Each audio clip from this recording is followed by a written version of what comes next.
केंद्रीय मंत्री गजेंद्र सिंह शेखावत ने दावा किया कि अशोक गहलोत और सचिन पायलट के बीच मतभेद पहले से ज्यादा बढ़ गए। दिल्ली के आरआर अस्पताल में भर्ती पूर्व राष्ट्रपति प्रणब मुखर्जी की हालत स्थिर बनी हुई है।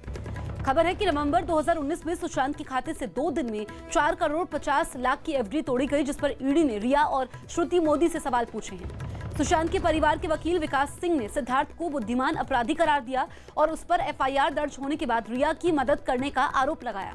सुशांत केस की जांच सीबीआई से करवाने की एक और याचिका पर आज सुप्रीम कोर्ट में सुनवाई होगी। जम्मू कश्मीर के शोपियां में एक कार चोरी होने के बाद अलर्ट जारी किया गया। दिल्ली में 15 अगस्त से पहले कुछ इलाकों में आतंकवादियों के पोस्टर लगाए गए। जम्मू कश्मीर के उपराज्यपाल मनोज सिन्हा ने श्रीनगर में सरपंचों और पंचों को उनके अच्छे काम के लिए सम्मानित किया। आम आदमी पार्टी ने पूर्व विधायक जर्नैल सिंह को पार्टी की प्राथमिक मेंबरशिप से निलंबित कर दिया। दिल्ली के स्वास्थ्य मंत्री सत्येंद्र जैन ने राजधानी में कोरोना के मामले बढ़ने के लिए फिर बाहर से आने वाले मरीजों को जिम्मेदार माना। मौसम विभाग के मुताबिक इस साल दिल्ली में अब तक अगस्त में 72% कम बारिश हुई, जो कि पिछले 10 सालों में सबसे कम है।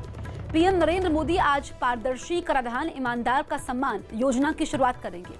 वैष्णो देवी मंदिर के 8 पुजारी कोरोना पॉजिटिव पाए गए।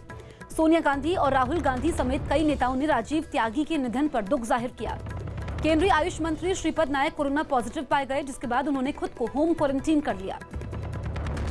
दिल्ली के ब्रह्मपुरी इलाके में एक मकान खाली करवाने पर विवाद हो गया, जिसके बाद कुछ किन्नरों पर मकान मालिक के साथ मारपीट करने का आरोप लगा।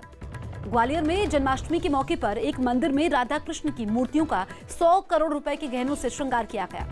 मुंबई के घाटकोपर में जन्माष्टमी पर दही हांडी कार्यक्रम का आयोजन किया गया। महाराष्ट्र सरकार ने मराठा आरक्षण आंदोलन में मृतकों के परिवारों को 10 लाख रुपए और परिवार के एक सदस्य को नौकरी देने का ऐलान किया। मुंबई के कांदिवली इलाके में एक फैक्ट्री में लगी आग को दमकल कर्मियों ने बुझा दिया। पंजाब सरकार ने कोरोना के बढ़े मामलों की वजह से स्वास्थ्य विभाग के कर्मचारियों की छुट्टियों पर रोक लगाई। छत्तीसगढ़ के पूर्व सीएम रमन सिंह की पत्नी को कोरोना वायरस हो गया। मुंबई के नगर निगम बीएमसी ने सोशल मीडिया पर चल रही उन खबरों को गलत करार दिया, जिनमें समंदर में गणपति विसर्जन पर रोक का दावा किया गया था। राम मंदिर के लिए बने ट्रस्ट ने लोगों से आर्थिक मदद देने की अपील की। कोलकाता में लेफ्ट के छात्र संगठन ने नई शिक्षा नीति के खिलाफ प्रदर्शन किया। दिल्ली, उत्तराखंड और हिमाचल समेत कई राज्यों में अगले 2 दिनों तक भारी बारिश का अलर्ट जारी किया गया। राजस्थान के मंत्री प्रताप खाचरियावास को ईडी ने जमीन सौदों के मामले में पूछताछ के लिए नोटिस भेजा है। चीन में भारतीय राजदूत ने एलएसी के मसले पर चीन के अधिकारियों से बातचीत की। दिल्ली सचिवालय में कोरोना की वजह से इस साल 15 अगस्त समारोह के लिए सिर्फ 100 लोगों को न्योता दिया गया। बिहार के दरभंगा में बाढ़ प्रभावित लोगों ने इलाके के जेडीयू विधायक पर अनदेखी का आरोप लगाया और उन्हें कई घंटों तक बंधक बनाए रखा। तेजस्वी यादव ने सीएम नीतीश कुमार को भ्रष्टाचार के मुद्दे पर खुली बहस की चुनौती दी। बिहार के गोपालगंज में सीएम नीतीश कुमार ने एक पुल का उद्घाटन किया, लेकिन उद्घाटन से पहले ही पुल से जुड़ी एक सड़क बाढ़ में बह गई थी, जिसे तुरंत ठीक करवाया गया। यूपी के भदोही में हत्या के मामले में फरार चल रहे एक इनामी बदमाश को पुलिस ने गिरफ्तार कर लिया।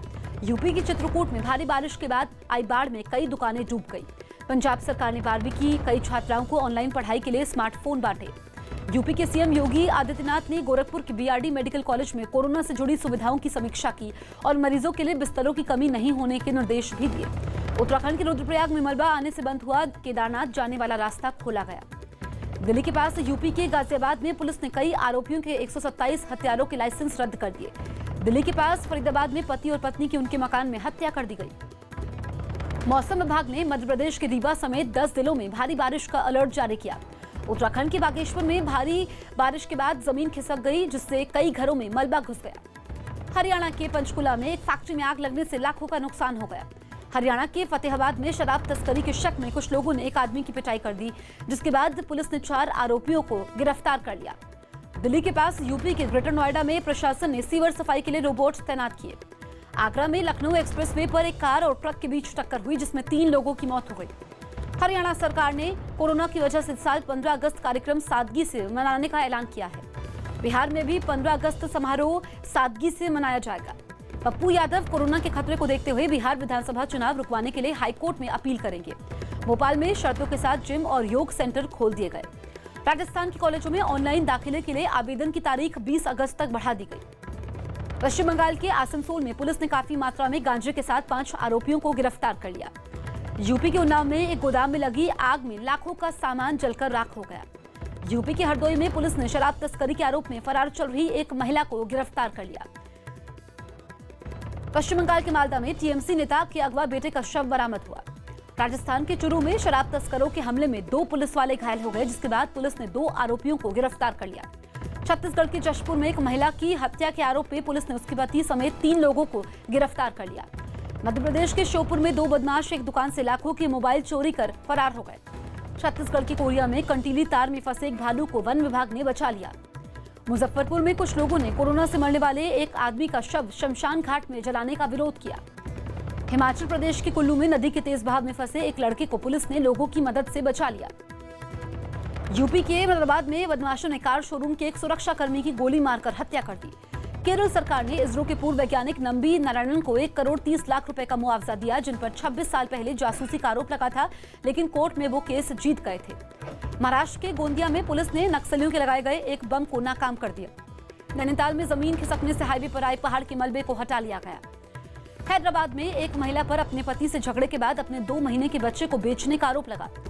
ओडिशा में 15 अगस्त को कुछ जिलों में लॉकडाउन से छूट दी गई ताकि लोग तिरंगा फहरा सके। छत्तीसगढ़ के सुकमा में सुरक्षा बल के साथ मुठभेड़ में 4 नक्सली ढेर हो गए।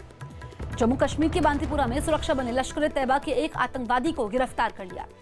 टेरर फंडिंग के मामले में जम्मू कश्मीर की बांदीपुरा पुलिस ने 3 लोगों को पकड़ा। केरल के राज्यपाल और मुख्यमंत्री आज इडुक्की जाएंगे, जहां वो जमीन खिसकने से हुए हादसे के पीड़ितों से मुलाकात करेंगे।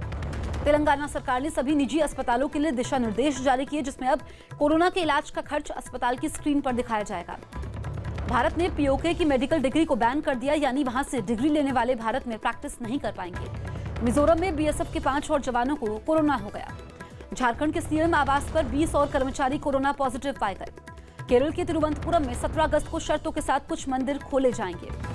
स्कॉटलैंड में हुए एक ट्रेन हादसे में 3 लोगों की मौत हुई, जबकि कई लोग घायल हो गए। न्यूजीलैंड में कोरोना के मामले फिर सामने आने के बाद वहां आम चुनाव चलने की संभावना जताई गई। स्कॉटलैंड में 5 महीने बाद स्कूल खोल दिए गए। नए नक्शे पर इमरान खान का मजाक उड़ाने वाले आदमी को लाहौर में गिरफ्तार किया गया। सिंगापुर में कुछ जगहों पर लॉकडाउन के नियमों का पालन करवाने के लिए खास ड्रोन लगाए गए। हांगकांग में मीडिया कारोबारी जिमी लाई को जमानत पर रिहा किया गया, जिन्हें चीन के नए सुरक्षा कानून के तहत गिरफ्तार किया गया था। सिंगापुर में बरामद किए गए 9 टन हाथी के दांतों को नष्ट किया गया।